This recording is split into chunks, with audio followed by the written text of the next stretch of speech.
Regarde bien ces images. Elles ont été filmées par un conducteur qui roule sur la route menant au pont de Kertch, en Crimée. Il roule à plus de 100 km/h et filme par la fenêtre une file de voitures arrêtées sur la voie d'à côté. Il conduit et la file ne se termine pas.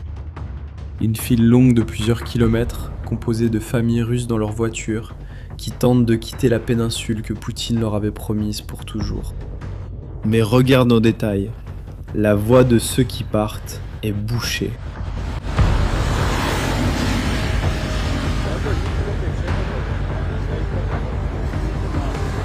La voie de ceux qui entrent est vide. Non, ce n'est pas un jour férié qui a mal tourné, c'est la 3e fois que ce film passe. Et Poutine, il a déjà montré 2 fois exactement comment il finit. Mais pour comprendre ce qui se passe maintenant, vous devez voir ce qui s'est passé les 2 premières fois. Nous croyons que pour la Russie, c'est mortellement dangereux. En septembre 2022, Poutine monte sur une tribune devant un monument de guerre et lit un discours en regardant vers le bas. Il dit que la Russie ne cédera jamais au chantage, qu'elle ne trahira jamais sa souveraineté.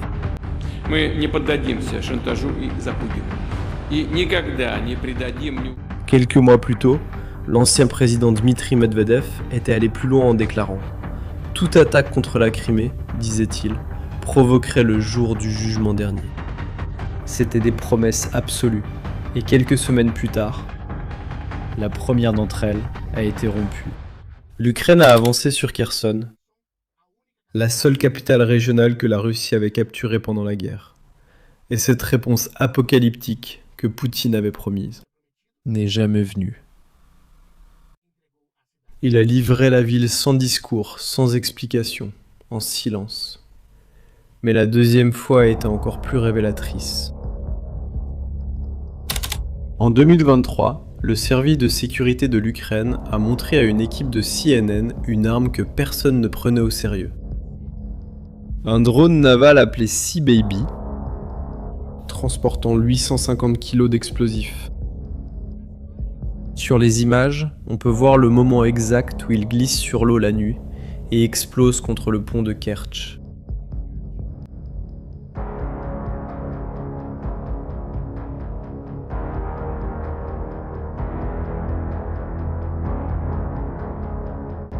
Et le chef du service a prévenu la chaîne américaine. Ce n'était que le début. Et le chef du service de sécurité a déclaré à CNN « Ce n'est que le début. Start ». Il ne bluffait pas. En février 2024, des drones navals ukrainiens ont encerclé et coulé le César Kounikov, un grand navire de débarquement de la flotte de la mer Noire. Les caméras thermiques des drones eux-mêmes ont tout enregistré. L'approche au ras de l'eau, l'équipage tentant de repousser les drones et l'explosion.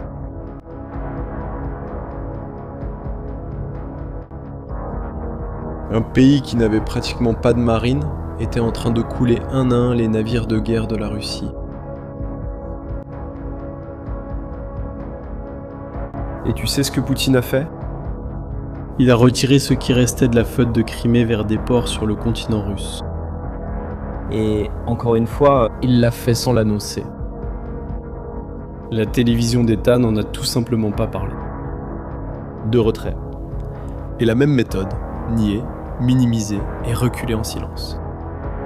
Maintenant, garde ça en tête, car c'est cela qui explique tout ce qui va suivre. Et si tu aimes comprendre des choses à ce niveau de détail, abonne-toi à la chaîne, parce que c'est exactement ce genre d'analyse qu'on fait ici chaque semaine. Maintenant, une question se pose. Pourquoi un 3e retrait serait-il différent des 2 premiers ? Tu imagines probablement que le fait d'avoir des centaines de milliers de Russes vivant en Crimée rend l'occupation plus forte. Plus de gens qui vivent là-bas signifie plus de personnes qui s'enracinent sur place, plus de contrôle. N'est-ce pas ? C'est justement l'inverse, et les chiffres le démontrent. Après avoir annexé la péninsule en 2014, Poutine a lancé un projet de colonisation de masse. Il a offert un financement immobilier à des taux très bas à ceux qui acceptaient de déménager.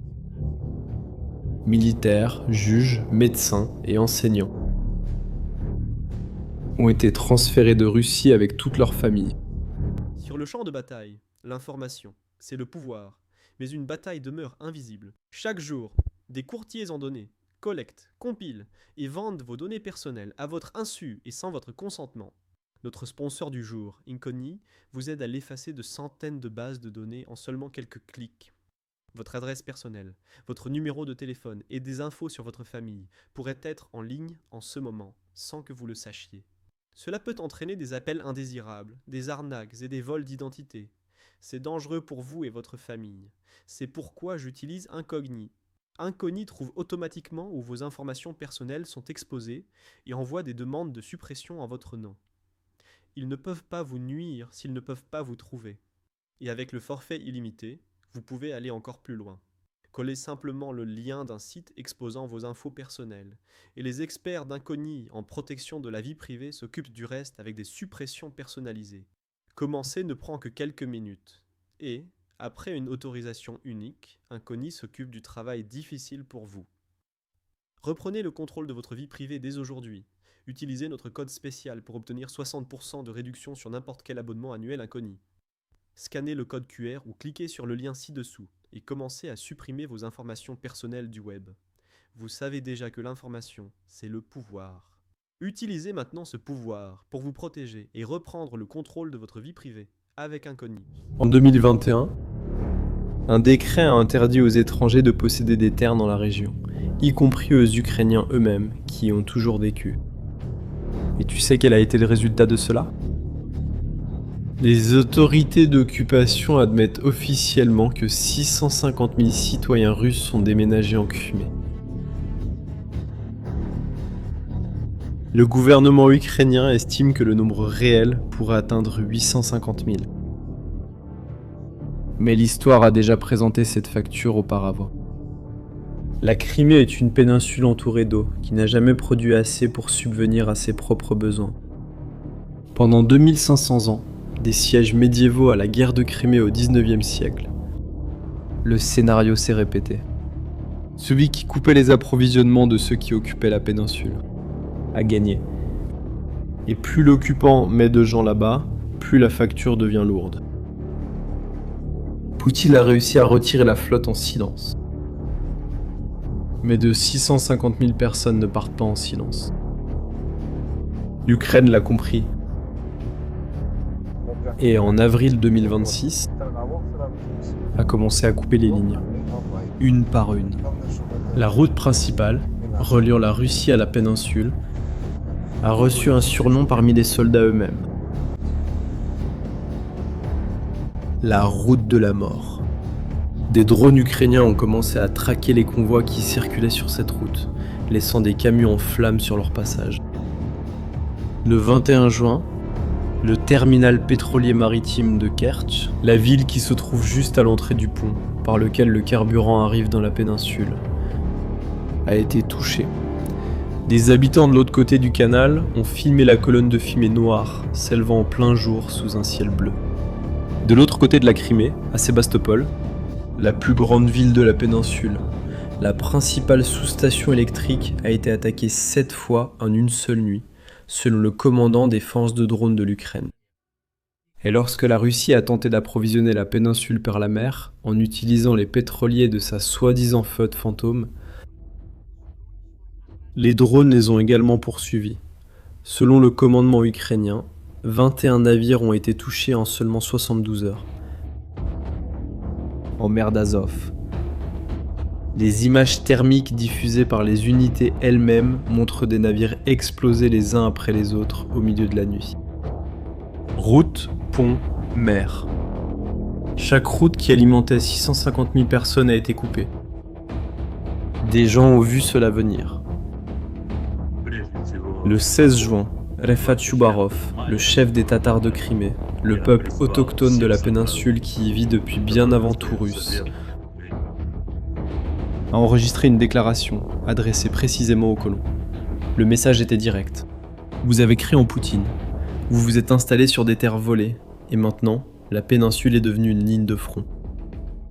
Il a averti que la pénurie de carburant allait s'aggraver, que l'effondrement se produirait en cascade. Et il a enregistré la phrase qui résume tout.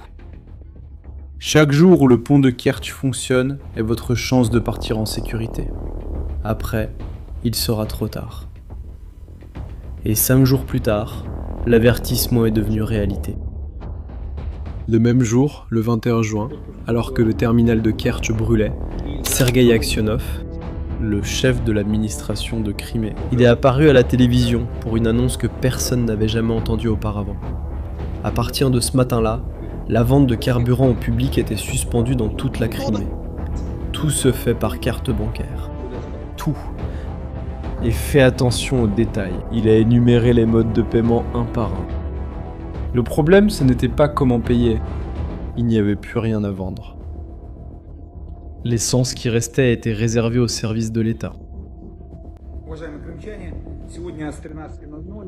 Le 26, le même Aksionov est revenu devant les caméras pour décréter l'état d'urgence dans toute la région. Et fais attention au langage. Il a parlé d'ordonner les relations financières et contractuelles, en compensation des dommages. À aucun moment il n'a prononcé les mots drone, attaque ou Ukraine. L'urgence a été annoncée, comme s'il s'agissait d'un problème administratif. Et c'est précisément ce jour-là que les images du début de cette vidéo ont été enregistrées. 1800 véhicules faisaient la queue pour le pont. Une file qui la veille avait atteint 15 km. Le conducteur ayant filmé a résumé ainsi. Il n'y a jamais eu une file comme celle-ci. Mais ceux qui n'ont pas réussi à obtenir du carburant pour fuir sont restés. Et c'est là qu'arrive le moment le plus important de cette histoire. Le 5 juillet, une habitante de Crimée a enregistré un cri du cœur dans sa voiture, regardant directement la caméra. C'était un message adressé directement à Poutine. Elle a dit « Vous nous aviez promis la sécurité et une vie normale. Et en réalité, nous avons des stations-service vides, de la peur, des fouilles et une incertitude totale. Les gens ignorent comment aller à l'hôpital. » Et puis elle a dit la phrase qui résume tout. À la télévision, ils disent que tout est sous contrôle. Mais si la Crimée vit en mode survie, alors il n'y a plus aucun contrôle. Et il a terminé par une question forte, directe. Une question que des centaines de milliers de personnes se posaient en silence. Les Criméens veulent des réponses, pas des nouvelles. Pourquoi avons-nous été abandonnés ? Pourquoi avons-nous été abandonnés ?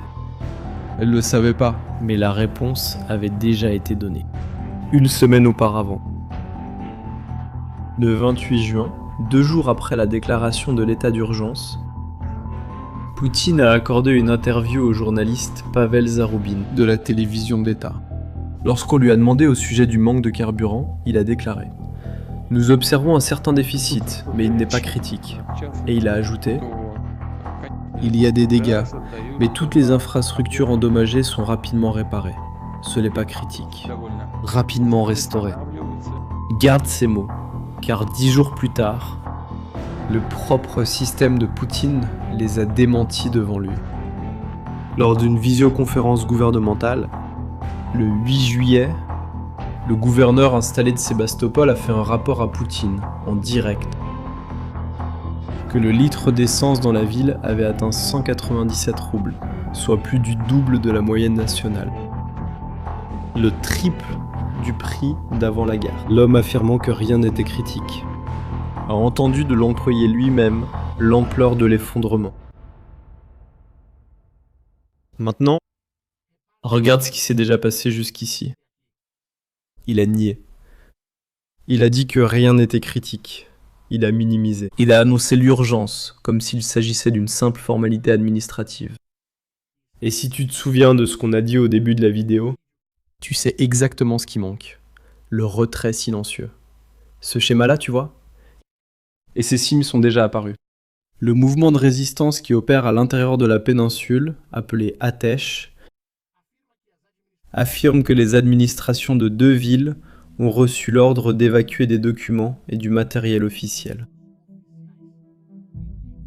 Et que des fonctionnaires ont déjà fui vers la Russie en utilisant le carburant réservé à l'État. L'élite s'échappe en premier, avec les ressources refusées à la population. Et l'économiste russe Igor Lipsitz, aujourd'hui critique du gouvernement, en exil, est allé encore plus loin lors d'une interview récente. Pour lui, la décision a déjà été prise. Poutine n'organisera aucun couloir humanitaire, car demander le passage à l'Ukraine serait admettre la défaite. Il va laisser les gens là-bas et ensuite blâmer les Ukrainiens pour ce qui leur arrivera. Ceci est une allégation, pas un fait confirmé. Mais remarque une chose, c'est exactement ce qui s'est passé avec la flotte. C'est exactement ce qui s'est passé à Kherson. Tu as déjà vu ce film 2 fois, et maintenant, tu dois déjà avoir remarqué la scène suivante en train de se jouer. La vérité, c'est que Poutine n'annoncera pas la perte de la Crimée. Il ne l'a pas annoncé non plus lorsqu'il a retiré la flotte. Il ne l'a pas annoncé non plus en abandonnant Kherson. La méthode est toujours la même. Nier, minimiser et battre en retraite en silence.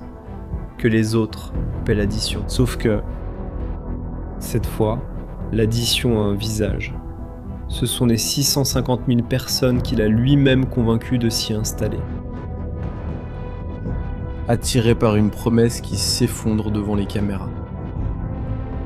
Et il y a un autre détail important qui bloque toute sortie rapide. Même si des attaques s'arrêtaient demain, la crise ne s'arrêterait pas pour autant.